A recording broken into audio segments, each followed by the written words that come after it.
فرماتے ہیں کہ ایک مقام سے پیغمبر اسلام گزر رہے تھے کہ ایک ہرنی بندھی ہوئی تھی. خاطرات امیر المومنین میں موجود ہیں، روایات کی کتاب میں، احادیث کی کتاب میں موجود ہے. کہا کہ ایک ہرنی کو کسی نے باندھ رکھا تھا ظاہراً مکے کی سرزمین پہ.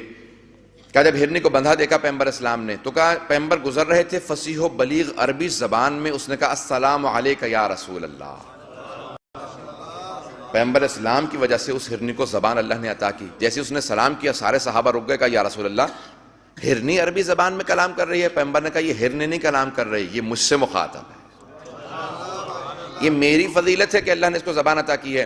اس نے فوراً کہا یا رسول اللہ آپ کا ایک ماننے والا مجھے اس پہاڑ سے باندھ کے لے آیا ہے، مجھے شکار کر کے لے آیا ہے، کسی کو تحفے میں دینا چاہتا ہے یا مجھے کھانا چاہتا ہے، لیکن اسی پہاڑی کے پیچھے میرے 2 بچے ہیں، مجھے صرف اتنی مہلت دلوا دیں کہ میں اپنے بچوں کو دودھ پلا کے واپس آ جاؤں. جیسی ختم مرتبہ نے سنا، کہا کس کی ہے یہ ہرنی؟ فوراً کوئی صحابی آیا، کہا یا رسول خدا میں لے کے آیا ہوں. کہا میں ضمانت دیتا ہوں اس ہرنی کو آزاد کر دو، میں ضمانت دیتا ہوں، میں اللہ کا نبی تمہیں ضمانت دیتا ہوں یہ کچھ دیر میں واپس آ جائے گی. کہا یا رسول خدا اگر آپ ضمانت دے رہے ہیں تو میں نے اسے آزاد کر دیا.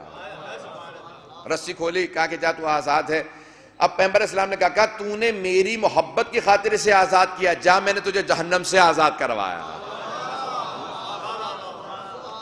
عزیزان گرامی یہ حبیب خدا کا اخلاق ہے، کردار ہے.